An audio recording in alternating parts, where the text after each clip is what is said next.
अस्सलाम वालेकुम, मेरा नाम आफ्ताब रऊफ़ है। ऑडियंस अवेयरनेस हमारा आज का टॉपिक है और हम जानने की कोशिश करेंगे कि किस तरह से हम अपनी ऑडियंस अवेयरनेस को बेहतर बना सकते हैं। कि जब हम पब्लिक स्पीकिंग में बात कर रहे होते हैं तो वो कौन से की पॉइंट्स हैं जो हमें जानने की ज़रूरत है और उसके ऊपर काम करने की ज़रूरत है, जिससे हम बेहतर तरीके से अपना मैसेज कन्वे कर सकते हैं और अपना कंटेंट क्रिएट कर सकते हैं। इसमें नंबर वन जो हमारे पास पॉइंट आता है वो डेमोग्राफिक्स है। डेमोग्राफिक्स का मतलब है कि आप जिस ग्रुप से बात कर रहे हैं उनका एज ब्रैकेट क्या है, उनका जेंडर क्या है, उनकी एजुकेशन क्या है, उनका इनकम लेवल कैसा है, उनका मेंटालिटी लेवल कैसा है, उनका ब्रॉटअप कैसा है, किस एरिया से वो ताल्लुक़ रखते हैं। तो ये सारी जो चीज़ें हैं जो पॉपुलेशन बेस्ड इंफॉर्मेशन होती है, ये डिफरेंट होती है हर इलाके की, हर रीजन की, हर कंट्री की। तो डेमोग्राफिक्स के ऊपर हमारी रिसर्च स्ट्रॉन्ग होनी चाहिए कि हम जिस ग्रुप से बात कर रहे हैं उनका डेजिग्नेशन क्या है, उनकी एज ब्रैकेट क्या है, ये सारी चीज़ें जो है वो डेमोग्राफिक्स में आती है। इससे हमारी जो ऑडियंस अवेयरनेस है वो स्ट्रॉन्ग होगी और हम बेहतर तरीके से अपना मैसेज जो है वो क्रिएट कर सकेंगे और अपना कंटेंट बेहतर बना सकेंगे। नंबर 2 पे जो पॉइंट हमारे पास मौजूद है वो इंटरेस्ट है। इंटरेस्ट से मुराद ये है कि उनकी हॉबीज़ क्या हैं, उनका पैशन क्या है, उनकी वैल्यूज़ एंड बिलीव्स कैसे हैं। तो ये जो इंटरेस्ट होता है ये डिफरेंट होता है, ये ब्रॉटअप से रिलेटेड होता है और बचपन से लेकर जवानी तक, जवानी से फिर जो मिडिल एक एज आती है 30 to 40, फिर 40 to 50, ये डिफरेंट एक सिनेरियोज होते हैं। तो उसमें क्या गैदरिंग है, क्या फ्रेंड सर्कल है, क्या फैमिली गैदरिंग है, किस तरह के लोगों से मेल जोल है। तो इस तरह से हमारा जो इंटरेस्ट लेवल है वो डेवलप होता है। हम क्या चीज़ देखना पसंद करते हैं, हम क्रिकेट देख रहे हैं, सपोज़ के बहुत ज़्यादा लोग जो है वो क्रिकेट देख रहे होते हैं पाकिस्तान में। तो इसके अलावा जो है हम फुटबॉल देख रहे होते हैं, हमारा इंटरेस्ट जो है वो गेम्स के अंदर होता है।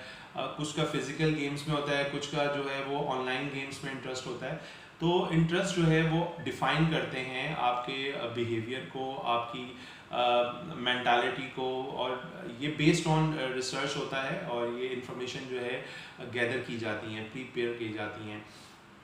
इसके बाद जो नेक्स्ट हमारे पास जो पॉइंट आता है वो नीड्स है। नीड्स का मतलब ज़रूरत किस तरह की है कि ऑडियंस आपके सामने मौजूद है और उसकी नीड्स क्या है। नीड्स से मुराद ये कोई बाज़ार से कोई सामान लेकर आने वाली नीड्स नहीं है, ये नीड्स है कि वो किस तरह के प्रॉब्लम्स उनको फेस करने को मिल रहे हैं और वो प्रॉब्लम्स को सॉल्व करना चाहते हैं। तो किस तरह के प्रॉब्लम्स को वो सॉल्व करना चाहते हैं ये उनकी नीड्स में आएगा। तो इसको जानने की ज़रूरत है। डिफरेंट काइंड्स ऑफ नीड्स होंगी डिफरेंट ऑडियंस की। हर इंसान की कैपेसिटी पर डिफरेंट चैलेंजेस होते हैं और वो चैलेंजेस को सॉल्व करने की कोशिश करता है। इसमें जो हमारे पास नेक्स्ट पॉइंट आता है वो बिहेवियर है। बिहेवियर जो है वो आपके एटीट्यूड से रिलेटेड है कि आपका जो है वो आपका जो प्रोसेस है, आपकी जो हैबिट्स है, बिहेवियर, आपका जो बाइंग बिहेवियर है, जो हैबिट्स हैं, जो पूरे प्रोसेसेस बनते हैं हमारी लाइफ में, वो एक चैनल के थ्रू बन रहे होते हैं। तो वो कैसा है, हम किस तरह की शॉपिंग करते हैं, किस तरह की कम्युनिकेशन हमारी होती है, कम्युनिकेशन स्टाइल हमारा कैसा है, हम किस तरह से बात करते हैं। तो ये सारी जो चीज़ें हैं वो बिहेवियर में आती हैं। इसको हमें बेहतर बनाने की ज़रूरत है, इस पे हमें काम करने की, इस पे जानने की ज़रूरत है हमें लोगों के बारे में कि जब हम ऑडियंस से पब्लिक स्पीकिंग में जब हम बात करते हैं, ऑडियंस से हम मुखातिब हो रहे हों, तो हमें इन चीज़ों पे इंफॉर्मेशन होना ज़रूरी है और उसी के मुताबिक फिर हमने अपना जो कंटेंट है, अपना जो सब्जेक्ट है उसको तैयार करना होता है और अपने मैसेज को कन्वे करना होता है। नेक्स्ट हमारे पास इसमें अगर हम पॉइंट देखें तो जो चीज़ आ रही है हमारे पास प्रेफरेंसेस है। प्रेफरेंसेस में लोगों का जो है वो लिविंग स्टाइल आ जाता है, उनका स्टेटस आ जाता है, उनका कम्युनिकेशन स्टाइल आ जाता है, वो डिफरेंट होता है हर किसी का। तो प्रेफरेंसेस हर किसी की डिफरेंट होती हैं और मिडिल क्लास की डिफरेंट हैं, हायर क्लास की डिफरेंट हैं। अब हायर क्लास में भी 3 क्लासेस हैं और मिडिल क्लास में भी 3 क्लासेस हैं। इसके अलावा लोअर क्लास में भी 3 क्लासेस, तो टोटल 9 क्लासेस हैं। There are so many classes in our society के ये तो एक जस्ट मैंने एक समरी के तौर पे आपसे बात की। इसके अलावा भी बहुत सारे डाउन द लाइन और bottom the line, up the line बहुत सारी क्लासेस मौजूद हैं हमारे यहाँ। उसको हम आइडेंटिफाई नहीं कर सकते, उसकी हम रिसर्च करते हैं जब बात करते हैं। तो ऑडियंस के बारे में अवेयरनेस होना बहुत ज़रूरी है, और उनकी प्रेफरेंसेस के बारे में जानना कि वो किस तरह की बातचीत करना पसंद करते हैं, ताकि आपका जो मैसेज है जब आप उनसे कन्वे कर रहे हों, कोई मैसेज, कोई आप पैगाम दे रहे हों, तो आपका मैसेज उन तक पहुंचे। ऐसा नहीं है कि एक ऑडियंस का मजमा मौजूद है, बहुत बड़े लोगों की गैदरिंग मौजूद है, आप उनसे बात कर रहे हैं, बट आपको पता नहीं है कि आप किन लोगों से मुखातिब हैं। आप मैनेजर से मुखातिब हैं, आप सुपरवाइज़र से मुखातिब हैं, या कोई सेल्स स्टाफ है, या कोई लोअर स्टाफ है, या मिडिल लेवल स्टाफ है। तो ये हमें जानने की ज़रूरत है, इसके ऊपर हमें काम करने की ज़रूरत है, और जितनी इन्फॉर्मेशन मिलती रहे वो उतना ही हमारे नॉलेज में इजाफा होता रहता है। नेक्स्ट हमारे पास इसमें जो पॉइंट आ जाता है वो कल्चरल अवेयरनेस है। ये बहुत सेंसिटिव टॉपिक है। कल्चरल, सकाफ़त, हर इलाके की, हर जगह की जो सकाफ़त है वो अलग है। बलूचिस्तान की सकाफ़त टोटली डिफरेंट है, पंजाब की सकाफ़त टोटली डिफरेंट है, सिंध की सकाफ़त टोटली डिफरेंट है, गिलगित बल्तिस्तान की जो सकाफ़त है वो टोटली डिफरेंट है, KPK की सकाफ़त टोटली डिफरेंट है। तो अगर हम ओवरऑल बात करें तो हर इलाके की, हर रीजन के रहने वाले लोगों की जो सकाफ़त है, लोग उससे बहुत इंटैक्ट होते हैं, लोग उससे सेंसिटिविटी पॉइंट ऑफ व्यू से बहुत ज़्यादा अटैच होते हैं, उनका इमोशनल लेवल बहुत ज़्यादा अटैच होता है। तो कल्चरल अवेयरनेस का होना बहुत ज़रूरी है। अगर आप किसी पंजाबी मजमे से मुखातिब हैं तो डेफिनेटली आपको अपनी थोड़ी सी पंजाबी भी यूज़ करनी पड़ेगी। अगर आप किसी गोरों की महफिल में जो हैं तो वहाँ पे आपको डेफिनेटली एक बात है कि आपको इंग्लिश में बोलना पड़ेगा। जब आप एक उर्दू स्पीकिंग ऑडियंस के सामने बात कर रहे होंगे तो आपको उर्दू में बात करनी पड़ेगी। जब आप सराइकी ऑडियंस के सामने बात कर रहे होंगे तो आपको सराइकी में बात करनी पड़ेगी, आइदर उर्दू में बात करनी पड़ेगी, या उनका अंडरस्टैंडिंग लेवल आपको मालूम होना चाहिए कि वो कौन सी ज़ुबान को अंडरस्टैंड करते हैं। अगर आपको सराइकी बोली नहीं आती लेकिन उनको उर्दू समझ आती है तो आप उर्दू में बात करें उनसे, कि उनको बात समझ आ जाए, पैगाम समझ में आ जाए कि आप उनको क्या मैसेज कन्वे करना चाह रहे हैं। तो कल्चरल अवेयरनेस होना जो है वो इम्पॉर्टेंट है कि हमें इसके ऊपर काम करने की भी ज़रूरत है, और इंसान सीखता ही है, इसमें कोई छोटा बड़ा नहीं होता। कोई छोटा सा बच्चा भी आपको सिखा दे तो उसमें कोई बुरा नहीं मानना चाहिए, आपका लर्निंग डोर हमेशा ओपन रहना चाहिए। इसके बाद जो नेक्स्ट हमारे पास पॉइंट आता है वो फीडबैक है।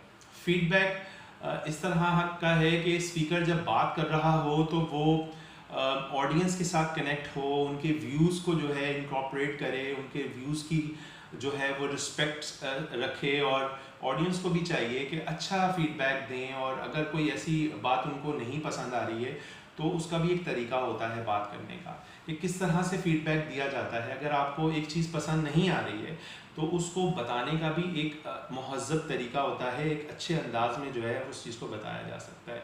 तो इनकॉर्पोरेटेड होना चाहिए स्पीकर को भी और लिसनर को भी। ऑडियंस अवेयरनेस बहुत ज़रूरी है जब हम एक पब्लिक गैदरिंग में बात कर रहे होते हैं। और नेक्स्ट पॉइंट हमारे पास जो है वो साइकोग्राफिक है।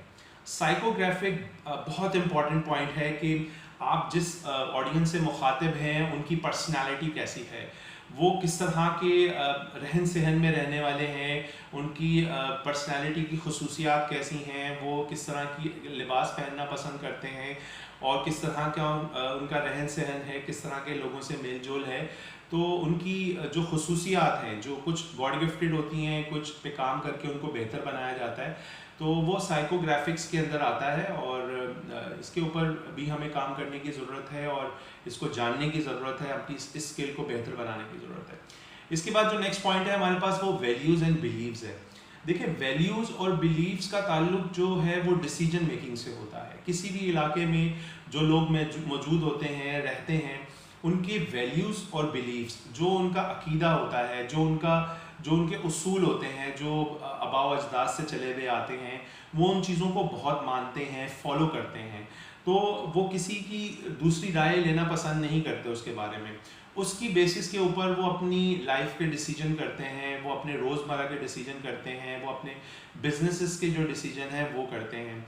तो हर इलाके के लोगों के वैल्यूज़ और बिलीव्स डिफरेंट होते हैं। ये ब्रॉटअप से कनेक्टेड हैं कि बचपन से लेकर जवानी तक, जवानी से फिर बुढ़ापे तक जितना भी गैदरिंग में रहा है वो शख्स, और जो भी उसका मेल जोल रहा है जिन लोगों के साथ, वो तमाम चीज़ें बेस ऑन करती हैं, वो बनाती हैं उस प्रोडक्ट को कि उसकी वैल्यूज़ क्या हैं, उसका माइंडसेट क्रिएट करती हैं, उसकी एक नरिशमेंट करती हैं मेंटालिटी को, और ये बताती हैं कि वो कितने स्ट्रॉन्ग बिलीव्स रखता है। और कुछ लोगों के इतने बिलीव स्ट्रॉन्ग होते हैं कि उनको गट्स फीलिंग होती है कि मैंने ये फैसला किया on the basis of my grandfather and grand mother, उन्होंने ऐसा कहा था, उन्होंने ऐसा किया था, तो वो चीज़ हो जाती है। इवन कि वो चीज़ सही भी नहीं होती, कुछ लोगों को सही नहीं लग रही होती फैमिली में, लेकिन वो चीज़ हो जाती है बिकॉज कि उनका जो बिलीफ सिस्टम है वो इतना स्ट्रॉन्ग होता है कि वो चीज़ हो जाती है। तो आपका बिलीफ सिस्टम जो है वो स्ट्रॉन्ग होना चाहिए, अपने ऊपर भी आपको एतमाद होना चाहिए कि आप जो बात कर रहे हैं उसके अंदर एक यकीन होना चाहिए, कि कॉन्फिडेंस होना चाहिए। मैं हमेशा बोलता हूँ कि दो तरह के कॉन्फिडेंस होते हैं। एक वो कॉन्फिडेंस होता है जो आप बोलते हैं कि मैं ये काम कर सकता हूँ, मैं इसमें तजर्बा रखता हूँ, या मेरा एक छोटा सा एक्सपीरियंस है कि मैं ये काम कर सकता हूँ, I am confident about my self. और दूसरा एक जो कॉन्फिडेंस है वो बड़ा ख़तरनाक है कि मैं ही ये काम कर सकता हूँ। तो वो जो मैं ही वाला वर्ड है ना, वो फिर इंसान को ख़त्म कर देता है, वो लर्निंग डोर्स भी क्लोज कर देता है, वो तमाम चीज़ें आपकी लाइफ से जो है ना हटा देता है। फिर आप सीख नहीं पाते हैं, ना आगे बढ़ पाते हैं, ना ग्रोथ कर पाते हैं अपनी लाइफ में।